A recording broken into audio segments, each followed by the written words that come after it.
Hello friends, welcome to my channel defence practice class. Defence practice class চ্যানেলের তরফ থেকে তোমাদের সবাইকে স্বাগত। তো ফ্রেন্ডস, প্রত্যেক দিনের মতো আজকেও চলে এসেছি আমরা একটি নতুন ভিডিও নিয়ে, এবং আজকের এই ভিডিওতে আমরা আলোচনা করব 20+ মোস্ট ইম্পর্ট্যান্ট এমসিকিউ প্রশ্নপত্র। যে প্রশ্নগুলো সাম্প্রতিক তোমাদের যে সমস্ত এক্সামগুলি রয়েছে সমস্ত এক্সামের জন্য খুবই গুরুত্বপূর্ণ। তো আজকের এই ভিডিওটি তোমরা প্রথম থেকে শেষ পর্যন্ত দেখো এবং লাস্টে তোমাদের স্কোর নিচে কমেন্ট বক্সে কমেন্ট করে জানাবে। তাহলে চলো শুরু করা যাক। আজকের ভিডিওর ফার্স্ট প্রশ্ন হলো, ঘানা পাখিরালয় বা পক্ষীরালয় কোন রাজ্যে অবস্থিত? সঠিক উত্তরটি হয়ে যাবে option D is the right answer. Rajasthan রাজ্যে অবস্থিত ঘানা পক্ষীরালয় রাজস্থানের ভরতপুরে অবস্থিত। ক্ষেত্রফলের দিক থেকে প্রথম স্থানে রয়েছে রাজস্থান রাজ্য।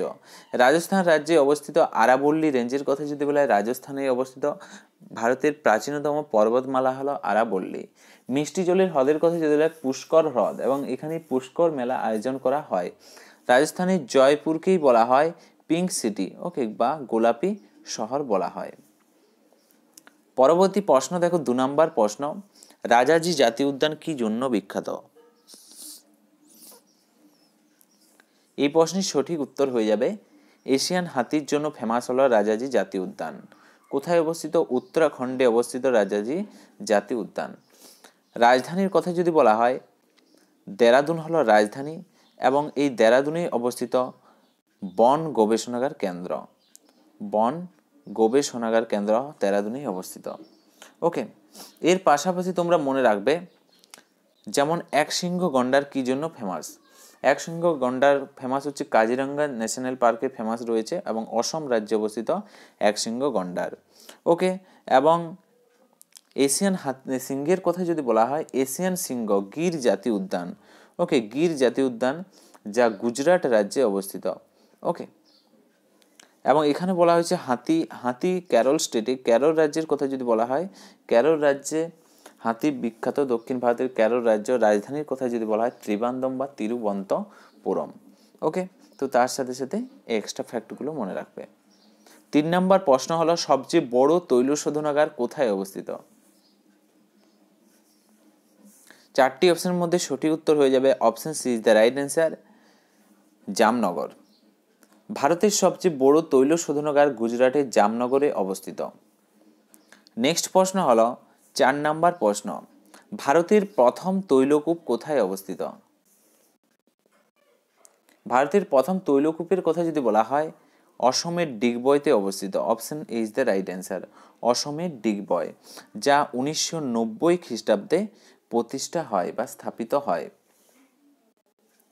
নেক্সট প্রশ্ন হলো 5 নম্বর প্রশ্ন, ডিজেল লোকোমোটিভ ওয়ার্কস কোথায় অবস্থিত? এই প্রশ্নের সঠিক উত্তরটি হয়ে যাবে ডিজেল লোকোমোটিভ ওয়ার্কস বেনারসে অবস্থিত। Option C is the correct answer, Banaras. Banaras কোথায় অবস্থিত? উত্তরপ্রদেশে অবস্থিত, ইউপিতে অবস্থিত। এবং রাজধানীর কথা যদি বলা হয়, লখনৌ হলো রাজধানীর নাম উত্তরপ্রদেশের। এবং বর্তমানে মুখ্যমন্ত্রী কে আছেন? মুখ্যমন্ত্রী নিচে কমেন্ট করে জানাও কে আছেন। যোগী আদিত্যনাথ আছেন বর্তমানে উত্তরপ্রদেশের মুখ্যমন্ত্রী। নেক্সট প্রশ্ন হলো 6 নম্বর প্রশ্ন, নিম্নলিখিত ফল সম্পর্কিত যে বিদ্যা তাকে কি বলা হয়? ফল ও ফলের চাষ বিষয়ক যে বিজ্ঞান তাকে বলা হয় পোমোলজি বলা হয়। Option A is the right answer. তো যারা যারা অপশনে করেছে সঠিক উত্তর হবে।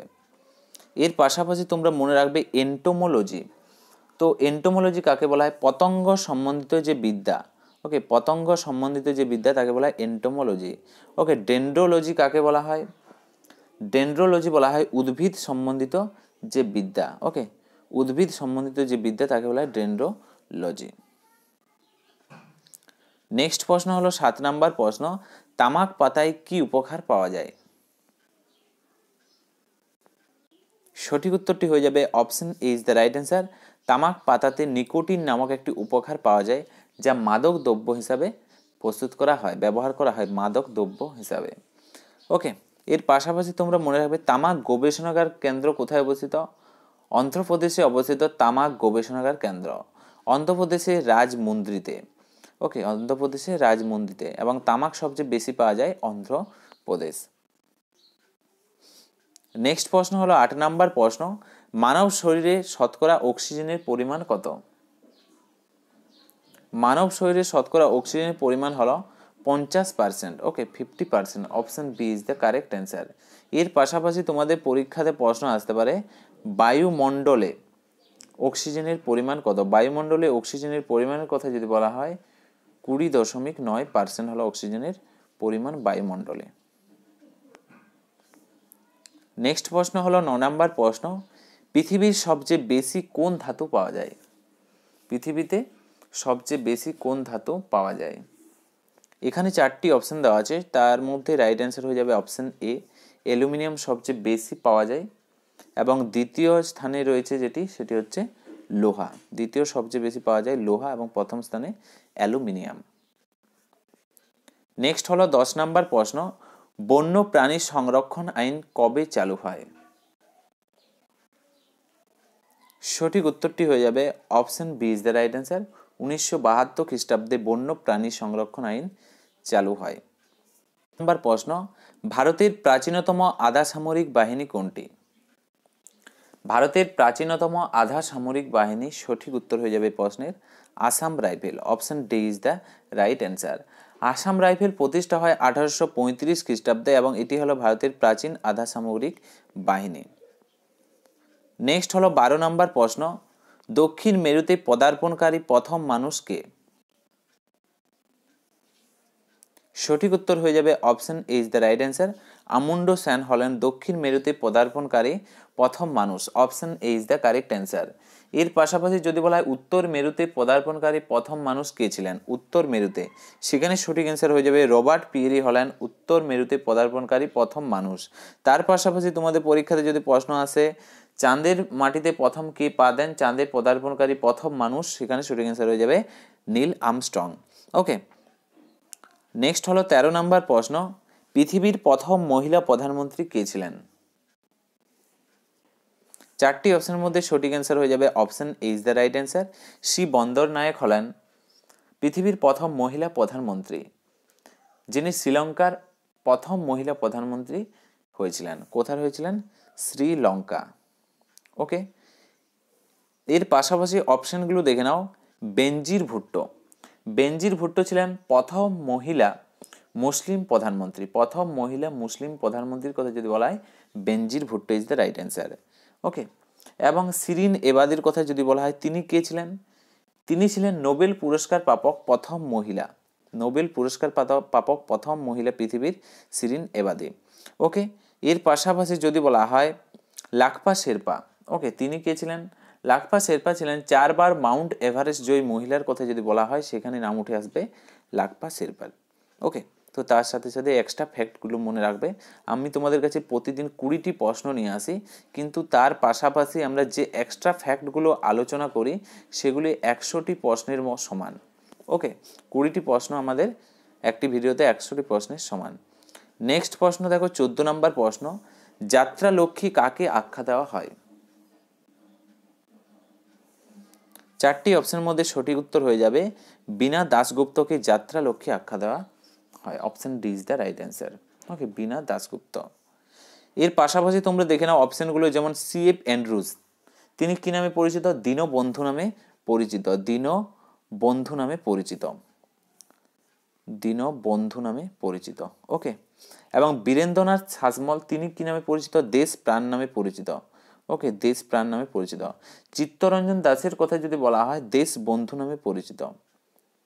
দেশ বন্ধু নামে পরিচিত চিত্তরঞ্জন দাস। ওকে, এবং বীণা দাশগুপ্ত যাত্রা লক্ষ্মী নামে পরিচিত। নেক্সট হলো 15 নম্বর প্রশ্ন, সিন্ধু সভ্যতার সময় কোন জন্তুর ব্যবহার থাকেনি? এখানে সঠিক উত্তর হয়ে যাবে ঘোড়ার ব্যবহার থাকেনি। Option D is the right answer. Sindhu সভ্যতার সময় ঘোড়ার ব্যবহার থাকেনি। ওকে, এর পাশাপাশি তোমরা মনে রাখবে সিন্ধু সভ্যতায় কোন ধাতুর ব্যবহার থাকেনি যদি বলা হয়, কোন ধাতুর কথা যদি বলা হয় সেখানে সঠিক অ্যান্সার হয়ে যাবে ধাতু হচ্ছে লোহা। ধাতু হচ্ছে লোহা। এবং যদি বলা হয় জন্তুর কথা, ঘোড়ার ব্যবহার থাকেনি। এবং সিন্ধু সভ্যতা আবিষ্কারের কথা যদি বলা হয় 1922 খ্রিস্টাব্দে রাখাল দাস বন্দ্যোপাধ্যায় সিন্ধু সভ্যতা আবিষ্কার করেন।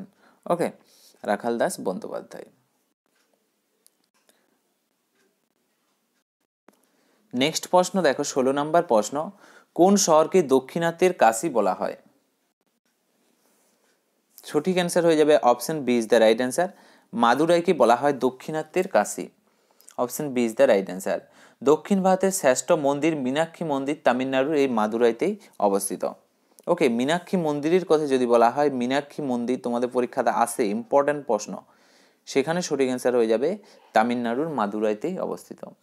ওকে, নেক্সট হচ্ছে 17 নম্বর প্রশ্ন, হুগলি নদীর তীরবর্তী কলকাতা বন্দর কোন ধরনের বন্দর? এটি হলো একটি নদী বন্দর। Option A is the right answer. এটি হলো একটি নদী বন্দর। হুগলি নদীর যে তীরবর্তী কলকাতা বন্দরটি রয়েছে, এটি হচ্ছে একটি নদী বন্দর। এর পাশাপাশি তোমরা মনে রাখবে, কি মনে রাখবে, বোম্বে যে বন্দর, সেটি কি বন্দর নামে পরিচিত? বোম্বের কথা যদি বলা হয়, বোম্বে বন্দর সমুদ্র বন্দর নামে পরিচিত, বোম্বের বন্দর। ওকে, এবং ভারতের সর্বোচ্চ সমুদ্র বন্দরের কথা যদি বলা হয়, সবচেয়ে বড়োর কথা যদি বলা হয়, মুম্বাই বন্দরগাঁও। ওকে, সবচেয়ে বড় প্রাকৃতিক বন্দরগাঁও মুম্বাই। এবং মাল পরিবহনের ক্ষেত্রে কোন বন্দরটি প্রথম স্থানে রয়েছে? মাল পরিবহনের ক্ষেত্রে সেখানে সঠিক অ্যান্সার হয়ে যাবে মুম্বাই বন্দরগাঁও। ওকে, এবং আমদানি বাণিজ্যের প্রথম স্থানে রয়েছে, আমদানি বাণিজ্যেও প্রথম স্থানে রয়েছে মুম্বাই বন্দরগাঁও। এবং রপ্তানি বাণিজ্যে প্রথম স্থানে রয়েছে মারমাগাঁও বন্দরগাঁও। ওকে, নেক্সট হচ্ছে 18 নম্বর প্রশ্ন, কোন বন্দরকে ডলফিন নোজ বলা হয়?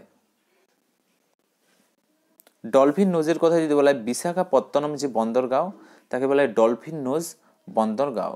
এবং ভারতের গভীরতম বন্দরগাঁও হলো বিশাখাপত্তনম বন্দরগাঁও। ওকে, নেক্সট হচ্ছে 19 নম্বর প্রশ্ন, গীতা রহস্য পুস্তকের রচয়িতা কে? সঠিক উত্তরটি হয়ে যাবে option B is the right answer. Balgangadhar Tilak Gita Rahasya পুস্তকের রচয়িতা। লোকমান্য নামে পরিচিত হলেন বালগঙ্গাধর তিলক। লোকমান্য নামে পরিচিত।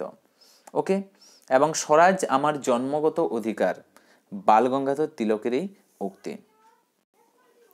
নেক্সট হলো 20 নম্বর প্রশ্ন, ইন্ডিয়া উইংস ফ্রিডম কার লেখা বা কার আত্মজীবনী? সঠিক অ্যান্সার হয়ে যাবে আবুল কালাম আজাদ। মৌলানা আবুল কালাম আজাদের আত্মজীবনী হলো ইন্ডিয়া উইন্স ফ্রিডম। ওকে, এবং ভারতের প্রথম শিক্ষামন্ত্রীর কথা যদি বলা হয়, মৌলানা আবুল কালাম আজাদ হলেন ভারতের প্রথম শিক্ষামন্ত্রী। ওকে, তো ফ্রেন্ডস, এগুলিই ছিল আজকের আমাদের কিছু গুরুত্বপূর্ণ প্রশ্নপত্র। এবং আজকের এই ভিডিওর লাস্ট প্রশ্ন, যে প্রশ্নগুলো তোমাদের জন্য, তোমরা অবশ্যই নিচে কমেন্ট করে চেষ্টা করো সঠিক উত্তর দেওয়ার। ফার্স্ট প্রশ্ন হলো জাপানের সংসদের কি নাম? 2 নম্বর প্রশ্ন হলো ভুটানের সংসদের কি নাম? এবং 3 নম্বর প্রশ্ন হলো বাংলাদেশের সংসদের কি নাম?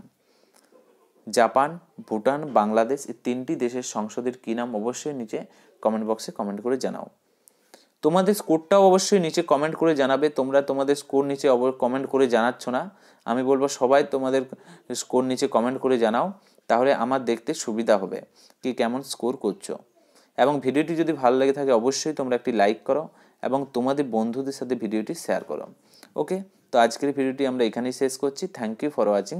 জয় হিন্দ, জয় ভারত, বন্দে মাতরম।